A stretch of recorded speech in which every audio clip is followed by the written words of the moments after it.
Hello, everybody. It is Corey Poirier, and back with the latest edition and episode of the show. Also, have a brand new guest with us today. Our listeners know I say it often enough. We love having new guests. We love having bringing on new people and introduce them to our world. Of course, we never dislike our previous guests, but it's really great to bring a new guest and introduce them to our community and our world. And so, Jeffrey Saunders, so excited to have you here today. Jeffrey, what we do that I think is a little different than most shows is rather than me read a bio that I'm probably going to mess up 4 or 5 of the words, we usually get our guests to tell us a little bit about themselves to kick things off. Not worrying about how far deep you go or how little you go, but just a little bit about who you are and your background. And then we'll dive in to get to know you better anyway. So the question out of that is, Jeff, can you tell us a little bit about who you are? Awesome. Yeah. Well, thank you for having me on today. Very grateful to be here with you. And for those who are watching, I'm very grateful for you to spend your time to be here with us. And, to share about me, I'm in Edmonton, Alberta, Canada. I'm 44. And, I share a lot about my life. My purpose of where I'm at today is to share about my life, share about all the struggles that I've gone throughout life, and how I overcame them. So just briefly getting into it, because I can go on in different areas, but I will, I can generalize it pretty good now after 3 years of talking about it, is I share about my childhood, how I've had the experiences, and please know this is trigger warning for people with the things that I share, just so you're aware. As I've had experiences as a child of sexual molestation, verbal abuse growing up with, emotional abuse growing up with, being physically abused, being bullied every year when I moved from school to school to school. So I lived through those forms. I'm pretty sure there was one more form of abuse that I can't recall because I was listing them off. But as a child, going through all that all throughout my younger years of life, carrying that energy that I felt of those lower vibrations from those experiences of suffering, it caused me to feel I was not worthy, I was not good enough. That is what I was conditioned in all throughout the years of my life as a child, going through that. And I thank God I had my rock as my mother. I know sometimes she's like, why don't you ever say anything good? Make sure people know it's not me. But, having my rock as my mother growing up to be a major role of that unconditional love and support that I felt. But anyways, as I grew into that, as I carried all those lower energies, it formed PTSD, it formed bipolar, it formed severe depression, it formed severe anxiety, and also I had severe ADHD. That actually comes from a different source of a reason on why people have ADHD. But I carried those as a child. As I got into a teenager and growing into adulthood, I was diagnosed in all these ways. I had 12 past suicide attempts the first time I was 12 years old. And the last time that I actually went through that experience was 4 years ago in February of 2018. And when I went through that experience, I actually died for 4 minutes while I was by myself at home. I was finally able to happen. But it was actually meant for me to go through that experience, because when I came back to my body, I've been gifted with being able to see the frequencies of energy that is invisible to the human eye. And I've been learning and growing and evolving. And I've healed myself from all the mental health challenges I had for 40 years, instantly healed from each one that I suffered with through the teachings of higher beings that showed me how to heal it. And today I'm giving back, healing people. A lot of it is trauma, experiences of not feeling worthy, good enough. I had many forms of addictions as well, all throughout my life that I struggled with, because it comes down to the core understanding that I've found today through the work that I do. Not feeling worthy, not feeling good enough, that deep level of feeling it causes the feeling for us to go into addictions. We have to heal the energies of the past. We have to face them. And that is the biggest thing that I'm doing in my life today, is my 3-hour session has really taken off for me. And I'm able to bring a person through 9 different forms of healings of all different experiences. I've went through over 25 years of doing the healing work on this side and the other side. And I've taken all those experiences, been able to put it together to give back to people. And I've also learned the highest frequency of many forms of higher frequencies of energy that we can tap into and I have a workshop put together in one day, and I'm teaching people the many different forms of higher frequencies to use and the power of distant healing. All I do for my work today is distant healing. So I'm connecting with people globally while they're at the comfort of their own home, putting them through experiences as long as they're fully open to receiving and desiring the freedom that I will guide them through on the process of how to reach the space that I live in. And now today, through all the work that I've done, spent thousands of hours in 3 years. My life is working with the other side, taking information and giving back to people here today. And now I live through the being of light of who I am in this physical form. I left the aliveness of the human mind, of the aliveness of thoughts that we are here to experience. And now I'm living through the light consciousness of who I am in this physical form as I move forward in my life. And that sums up pretty much everything that I can share to give back on where I'm at today. All right. Well, it was great having you. I'm just kidding, Jeff. Yeah, show's over. You gave me a segue for that when you said, and that's everything. But there's a couple directions I'd like to go from there, Jeffrey. One, I think it's interesting what you mentioned, and this is just more an observation. And then I want to comment on something you just said to get your thoughts on it. But the observation, it's interesting when you mention, your mother says, please let them know it wasn't me. And what's intriguing about that is whenever you first started sharing what you'd gone through, I don't know why, I feel almost guilty saying this, but the immediate thought is it must have been an immediate parent. Like that, it's wild how, like, your mother rightfully said, make sure they know it wasn't me, because I think we inherently think parent or close relative. And so like it would be, if you never mentioned it ever, I think it would be probably logical that they're going to think mother or father or both. Well, that's because typically that's how we're conditioned of our personal experiences to have mother and father being raised, right? That's the typical experience that we go through. And yeah, I'm very grateful for the father that I had, even though that is where I learned a lot of having to heal from. But I would not be the man I am today doing the work I'm doing today if I didn't have the opportunity to have him as a father in the way that he was. And he never had the opportunities that we do today, because all it is from any form of trauma that you go through that I've learned, it's passed on from past generations, and they never had the opportunity to heal. Because when I share about all the different forms of abuse I lived through, I was not healed from them.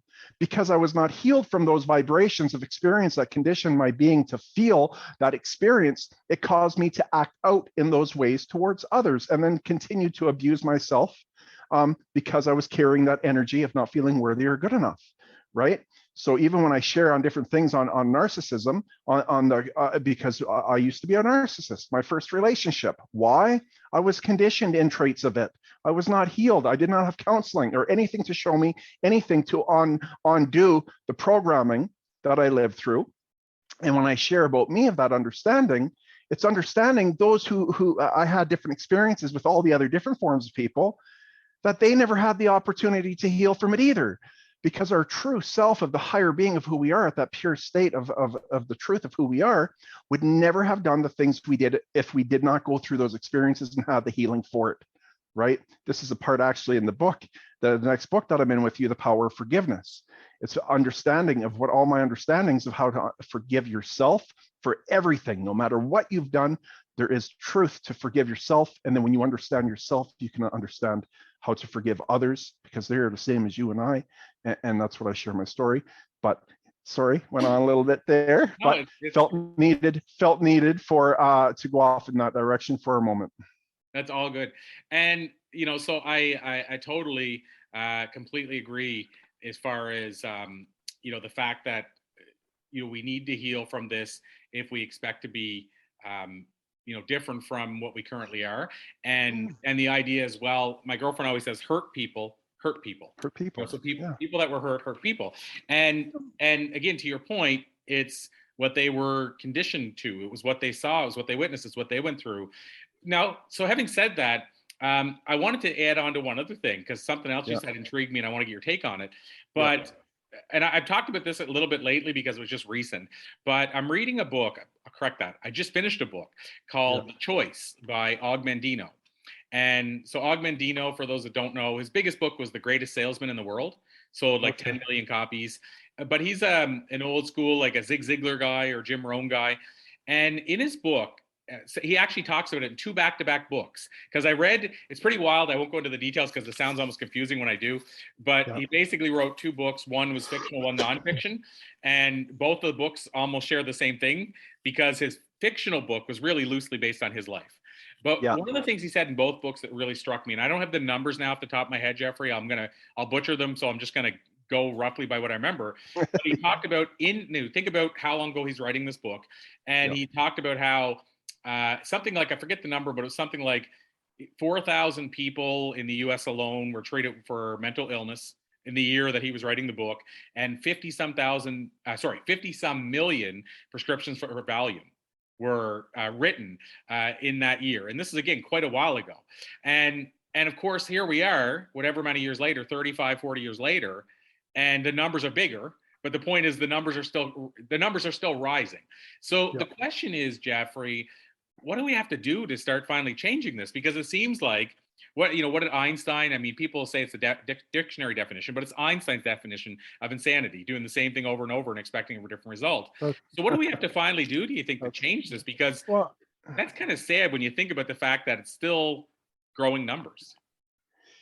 well, it is insanity when we keep doing things and we're not trying new things to change something. We're not going to change. We only know what we know, and we keep doing only what we know. We're only going to keep getting the results of what is happening, right? And I think a couple things aligning to me now of understanding that we're in the day and age today where social media is a big thing. We're connected through the internet. We weren't connected it's been where we are today of technology and connecting, and cell phones were instantly connected always.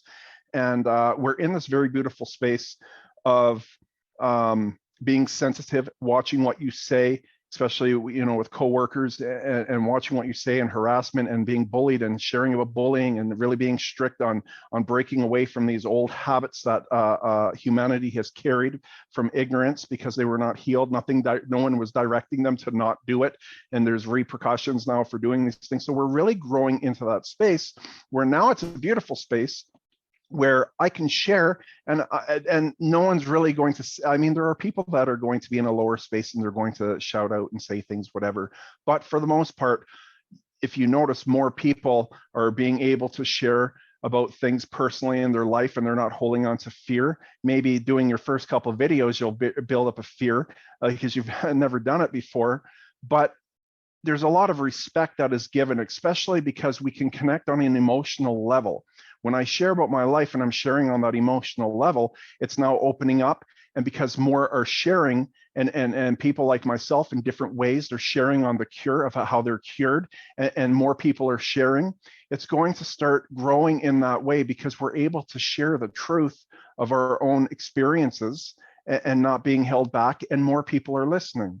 Right. And it's going to start growing in that way. And then especially, I've healed, there's many people. The one, it was beautiful. I mean, they're all beautiful when I have people who are ready to work with me through my 3-hour session, because there's one part that's hard and I had to do them all, is that I had a psychiatrist in the UK on the psych ward. He has had depression all of his life. He has done every form since being a child of things to do on prescriptions. And he had a 3-hour session with me, and he wrote a testimonial that he was instantly cured. He doesn't suffer with depression anymore, and he's had this his whole life. This is a psychiatrist on a psych ward that I had the opportunity, that was fully open, right, to work with me. And there's many people with depression, bulimia. There's a young girl with the bulimia reached out to me. Her mother, I had a conversation because it's free consultations, right, with us before we have our sessions. But she was healed from bulimia after having that all her life. And then there's just many different forms of mental health that I heal through energy, because I understand it's an energy that's attached to the light being of your consciousness, of the truth of who you are, and it gets in the way of the vibration of your truth, and it causes mental health struggles. That's why there's no cure. They don't have a cure. They're giving band-aids, and hopefully some of them work for people, but some of them, like myself, my last time trying to take my life was because of medications. I wasn't taking them properly. I was on shift work, and it caused me to reach that space because I had a lot of lower energy that I had to heal. And once I healed and removed all that energy from the higher beings that I work with, I never suffered with depression ever again. So we're growing into frequencies and vibrations and people understanding who we are more and more. And we're growing of those understandings because people are having personal experiences. You can't tell anyone anything different when you had your own personal experience with something, no matter what no one says. So the more people who have their own personal experiences, the more people that we're aligned to, you and I, and knowing so many other beautiful people, speaking of vibration and frequencies and energy, now we're growing into understanding all these other people. Well, hey, this person's getting healed by that person. How is that possible? Or from him or her or him or her. So we're growing. It's like the seeds were planted 20, 30 years ago, which were some of us. And then it took a lifetime because we had to go through the experiences. We healed in the different ways that we healed. And we keep growing into this beautiful, I don't know, some kind of, I don't want to say flower because I'm not a flower, but the light of who you are, and that light of who you are and that frequency and vibration that comes off to you when you reach the space that we can reach to, other people feel that vibration even though they don't understand it. They end up reaching out to you. So that is that is what comes to me for that alignment of how things are happening. We are going in that direction. We are getting there, but it just doesn't happen like that, unfortunately. There's a whole process of wisdom and knowledge that has to be given through personal experiences to bring us to that point. So we have the realizations and understandings to build us to those knowings, right? Yeah, and I totally agree. And I think maybe what it tells us, what the numbers tell us, what these things tell us is the fact that it needs to happen. Like the fact that, yeah. that people are struggling. Like Yeah. I'm going to show you something just because I was curious. Yeah. So just you can see this on the screen, Yeah. just to put it in perspective. And there's a lot of work to do. Yeah. I told you the numbers when he was talking about was like 50 million something prescriptions Yeah. for Valium. And then you can Yeah. see on the screen here in 2017, the number of people diagnosed with a mental health disorder was 792 million. Yeah. 1 year. That And doesn't surprise me. but I mean, but at the same time, like I said, you could take it as a doom and gloom, or you could take it as it means that it should be awakening for us that people are looking for answers because they're struggling. You know, like with that many people struggling, it tells you that this world needs healing. That's exactly the moment you're living in this era right now. You're in it. You're in the transition of change right now in this moment, right? It got up to that point, but it's changing because we are here to do the work for those who are doing this form of work I'm doing, who have had, whatever experiences to bring them to that high space of our higher path. We're here in this point now for that purpose. I'm here in this moment for that purpose, among other things that I am doing. But there are people out there now bringing this information now because the change needs to happen now. And now we're in it, right? And change is happening. It's going to happen. So I want to ask you two questions right now. I mean, I say two questions. I'm not going to ask you them both at once, but I have two questions I want to ask. Please don't. I'll forget the first one. Yeah, I figured that might happen. I try not to do that to people. Yeah. But the first one is, and I'm going to make sure I note the second one so I make sure I ask it. But the first one is around business. So I always want to make sure, because we have in our audience, we have influencers, we have business leaders, we have people that are speakers, authors, trainers, influencers. And so, of course, they're always curious, how does this impact them? So let me ask you this. When we talk about all the stuff we just talked about our traumas, about not healing what we went through, and all the stuff that we're carrying with us, how does this impact us if we're entrepreneurs or business owners or business leaders? Like, how does this show up and we're not realizing it? Because I feel like we just looked at the numbers. There's got to be a lot of entrepreneurs that are feeling that at the same time, but showing up with a happy face and writing a big smile in their mouth for the sake of other people. And so many people do that. I've done it. I've been in that space. We've all been in that space because we want to give this image that everything's okay. And unfortunately, when we're doing that, it's actually keeping us sick on the level of not feeling worthy or good enough. What happens when we're going into a business of the perspective I can give of understanding with the business aspect is one, the vibration of manifestation. So if I do not feel worthy and good enough from things I have not healed, I am running at a lower vibration. I cannot manifest the greater things that I can because I do not feel worthy or good enough for it to happen and unfold in this lifetime for me to unfold. So if you're holding on to experiences, believe me, every single experience you have ever lived through matters, the good and the bad, all of them.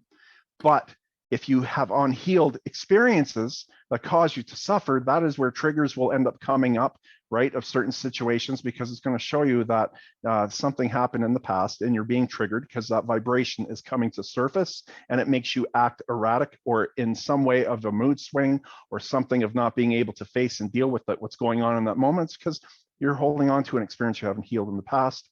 But the worthiness is the biggest thing that comes to me. Here I am doing my own business page, and if people look it up, the CanadianHealingMedium.com, or just Googling it, I will actually be finally finished after focusing a full year, and it's finally almost completed, and I am so excited for that. But for pricing, for instance, if I did not feel worthy of myself and I didn't feel good enough, there's no way I could charge. And for the work that I'm doing, what I'm charging is very low for the money I've spent to be in this space, being $200 Canadian an hour. And if I did not feel worthy or good enough, and I didn't feel worthy or good enough of what it is that I'm asking for, people would not feel that attraction to me, to feel the confidence that I have, because I'm holding on to not feeling or good enough from the past, and it's affecting how much I can charge. It's affecting my confidence level for what it is that I'm doing, right? So, those are just a couple things that just pop up for alignment for me on how it would affect me with my business. I love that. And I said I had another question I want to follow up with. I'll just add one thing in that regard. Yep. It's interesting that when you talk about, like self-worth and stuff, and this is going to sound weird, but it's one of the things that I like weird. Bring well, it on. One of the things that's worked for me is, I say it sounds weird because of what we're used to. So for me, for instance, I'm a guitarist, and I have too many guitars, but let's say I have like 12 guitars or whatever. Never enough.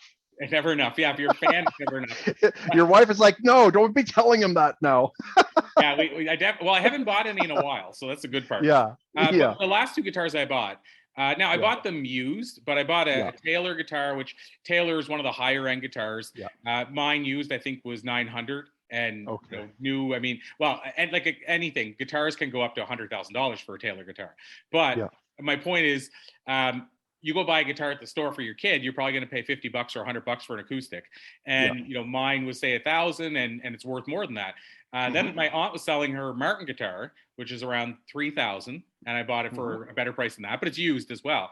But my point of this, Jeffrey, is some people will be like, why would you spend that much money on a guitar whenever they might not sound the same, but for the most part, it's very similar. Like there's people like Willie Nelson has been playing a guitar was $100 guitar. He's been playing it for like 40 years. So if you're a decent guitarist, you can make a guitar sound pretty good. So the question is, why would you go buy a higher end one or whatever? Well, for me, there's two reasons. One, I do feel the Taylor sounds different, for example. And I love the way holding it suits me. But the second part, which is the part that's strange to people, is I actually buy it because I want to tell myself I'm worth buying a guitar that is a high-end guitar. Like in other words, I don't have to. You've earned it. Yeah, I earned it. But the part that's weird about it is other than maybe on an event where I talked about it, talking about why would people pay, comparing why people pay $1,000 for a pen when they can buy a 10-cent Bic pen or whatever. So I might have done that with the guitar as well. Why would you buy this when you can buy a $100 Yamaha? And so I compare it to the worth side, but the part that's strange is most people, I think when they buy stuff like that, they want to tell everybody all the time. But for me, it's for me. Like it legit is because it's my own thing. Is I grew up raised by a single mother, and that kind of stuff wasn't accessible to me. So my point of all that is when you talked about I'm worth it. I need to be able to charge this to prove I'm worth it to myself, and I need to be worth it to clients. I think sometimes that helps us as well. So whenever we treat ourselves. Well, I wouldn't. You gotta be careful though how you do it. Well, because here's the thing with that. I wouldn't charge something to make me feel worthy of it. I already feel worthy of whatever I do in my life today because I've healed from the things in the past. But the few things that aligned to me when you were speaking was, I'm trying to remember. You're speaking, I had all these different alignments of things that you said, but choosing the difference is the value that I bring, right? So it is a value that I am going to bring to give you what it is you're seeking and desiring for, right? So the value that I bring is the value that a transformation that you will feel from my session that will impact your life moving forward, right? In the way that I am designed to give it, only from my personal experiences of my transformation is what I give back to those who have that. So when you're picking a guitar or someone wants to pick with the person they're going to, one thing to always look at is the testimonials, right? Always look at, I tell people and other healers are all different beautiful people doing soul work, get testimonials, especially if you can get video, because you'll connect with people who are sharing on an emotional connection. And do you feel value to that? Does that bring value to your life?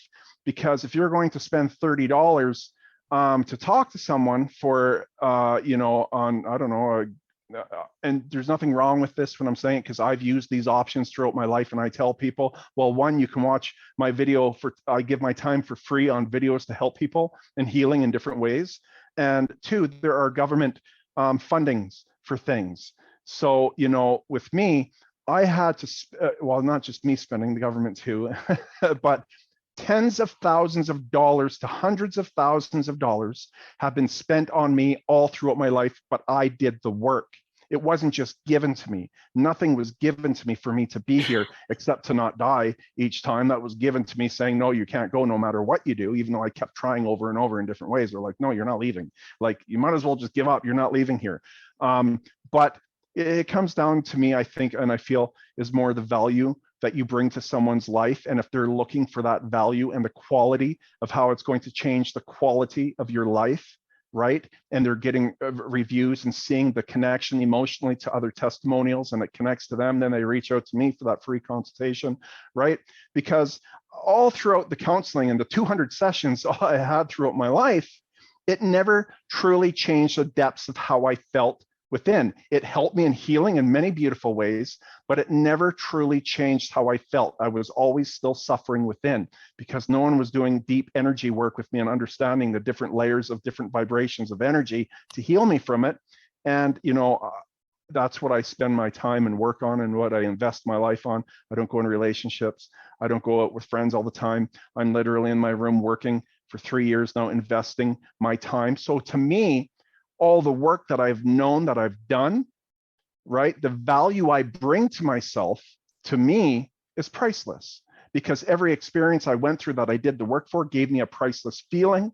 But there has to be a value, and between $200 for counseling to $350 all throughout my life, I'm lowballing it at $200, even though I know it's worth way more and giving back, but it has to be reasonable because a person has to want to invest in themselves like I did.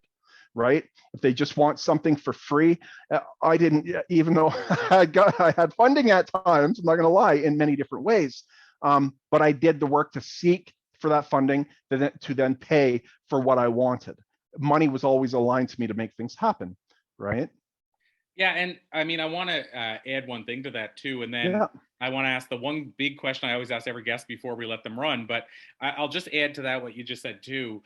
It's important that I mention because it's an area where there's I always say with everything I don't believe anymore in absolutes. There's always it depends, to each scenario. But as far as even what I was talking about, as far as pricing and all that, at the end of the day, I believe as well, and this is whether or not it's your service, whether or not they're hiring Tony Robbins for $500,000 for a keynote, or they're hiring somebody off the street for $50.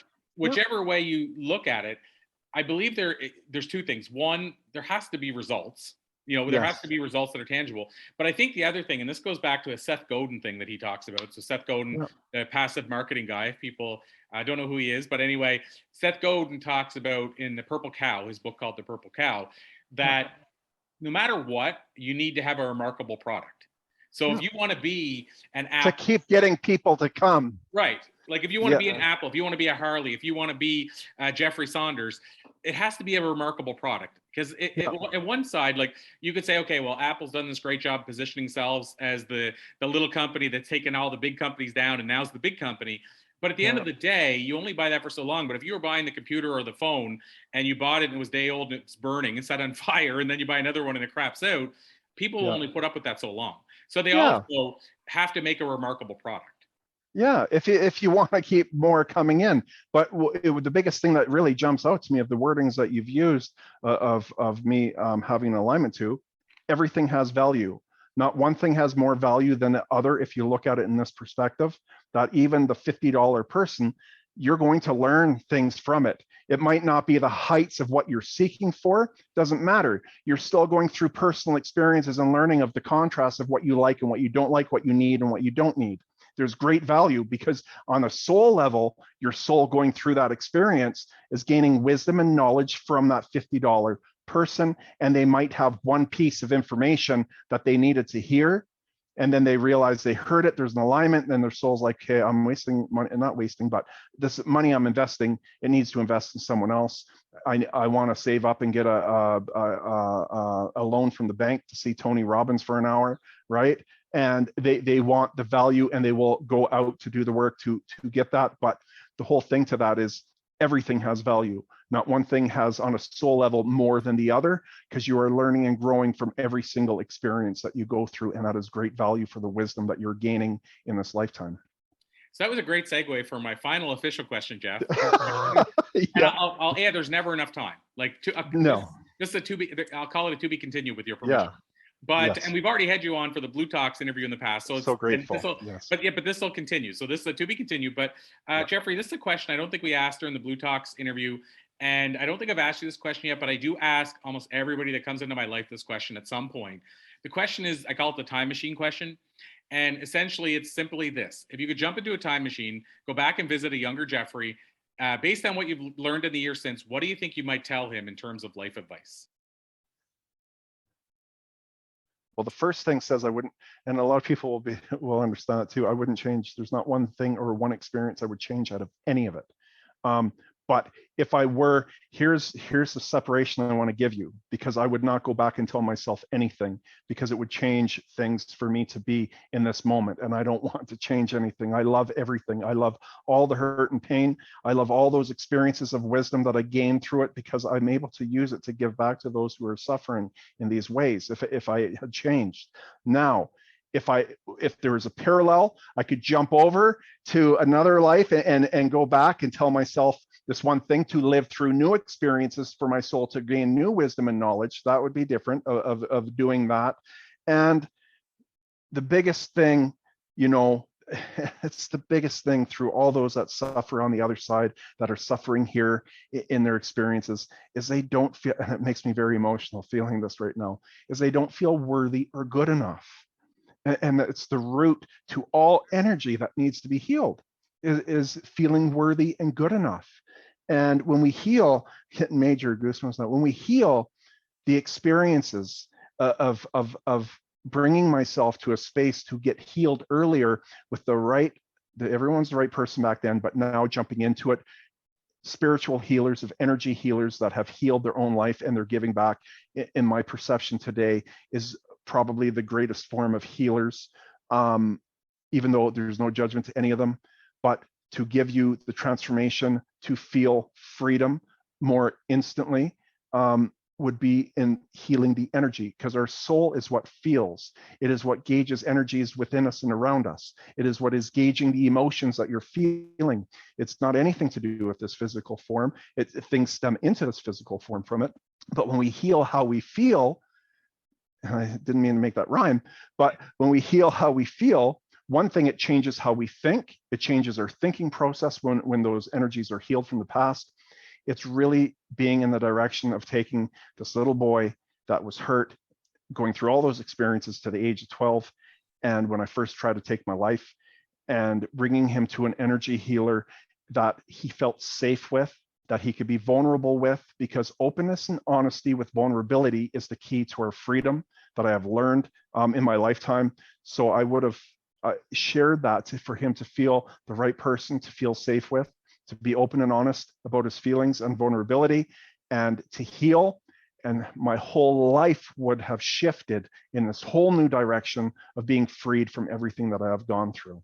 So, I have to say that time machine question, you went further down the rabbit hole than most people, and I love it.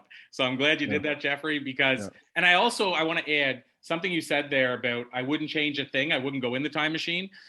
I used to ask this question. I used to follow up and say, but would you go in the time machine? And I have some people who say, I wouldn't go in the time machine. And I try to still get them to go hypothetically, what would you say? But having said that, I'm the same as you. Just if full disclosure, I wouldn't go in the time machine. Here's the cool part, though, when we go to pass and we're back on the other side, is you review your whole life, almost entering into this reality, watching everything you're doing, learning and growing from watching yourself as you learned and grew. You're going to basically go in a time machine, and you're basically going to go back and observe and learn from all the experiences you have gone through. So you're going to end up hopping in one anyways when our time is over. So it's kind of funny because that aligned to me, No, I appreciate that totally. But from the same context that you mentioned, as far as this physical place right now where I'm at, I wouldn't want to change a thing. And if you believe in the butterfly effect, I'd be worried it would change anything. So I wouldn't get in the time machine either. But also to your point, if I knew I could go in a parallel universe that wouldn't affect this, I would I will answer the question, because I can go on the journey. It doesn't mean I'm actually going in the time machine. So I just want to clarify that too. Yeah. And then plus, at the same time, I am so grateful, and I wouldn't change anything from this experience. And if I didn't have this experience and I went to another parallel, I wouldn't have the wisdom and knowledge I knew from the experiences. So I still want to go through it, even though I never want to go through it again. The thing is, I've gained so much wisdom and knowledge for our being within to now have grown so much when we go back to the other side that I wouldn't even want to change what I went through, right? But it's taking that wisdom and knowledge parallel. Okay, there's a lot of things I'm going to change to live a new way, right? So absolutely amazing. Well, Jeffrey, this has been an absolute pleasure. I knew it would be. Like I said, I'm going to call it to be continued. But just before we both run, I just want to ask you that last question of how can we find out more about you, your work? Is there a hub? Where would you send people if they want to explore further, or reach out to you, or want to work with you? Yeah, awesome. Okay, well, the first thing I said briefly earlier was Googling the Canadian Healing Medium or the CanadianHealingMedium.com. And like I said, by the time people are watching this now, my webpage, you can go on there. All the services are there. It's done so beautifully. And I have to say thank you to my web designer. She did it from scratch.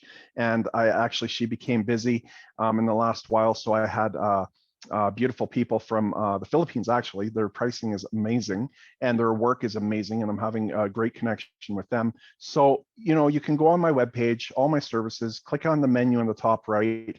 You can go and see my guided meditations, my testimonials on video. The written ones are on the main page, so all the options will be there. You can connect with me any part of the way, because there's always that click free consultation just to speak with me.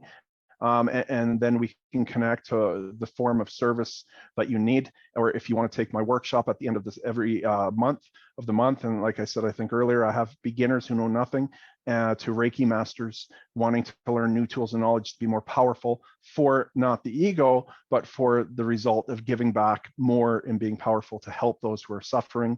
And I really teach the power of distant healing, because like I said, I don't need to be next to anyone, and we can do this. So especially in this time and day in this world, to be able to work from your laptop, not be next to anyone because of COVID and all these restrictions, I'm not limited, right? I'm able to do what it is I'm able to do, and I give back in that way. So all the information is there for that. And on Facebook, actually, if you type in for groups, Jeffrey Saunders, the Canadian Healing Medium, I do a lot of lives and sharing on that platform as well. So you can always add me on there.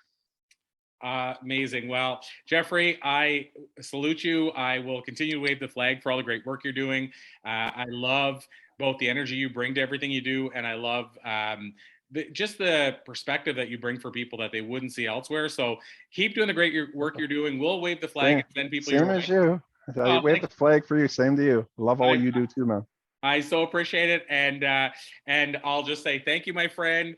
You are the real deal. And for those that want to check you out, of course, in the comments below, they can check out any of the links that we include, or like you said, just Google the Canadian Medium. And Canadian Healing Medium. It's almost like a tongue twister for people sometimes, but the Canadian Healing Medium. Yeah. Yeah, and the algorithms, we want to make sure we include each part of it because that helps it come up to the top quicker. So yeah. Google the Canadian Medium. Sorry, the Canadian Healing Medium. There we go. 10 times. Say that 5 times. I'm going to say it 5 times after I get off for practice. Yeah. But yeah, Google that, and then you'll find Jeffrey, or go to his website.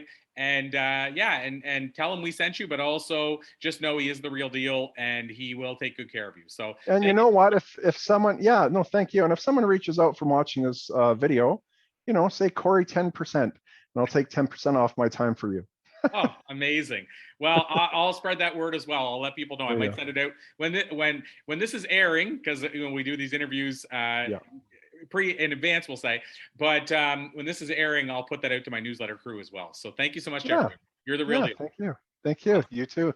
Thanks everybody for joining us. Until next time, I'm Corey Poirier, joined by Jeffrey Saunders, the Canadian Healing Medium, the real deal. I said it. I nailed it this time. Like I say, until next time, everybody. Thanks for joining us.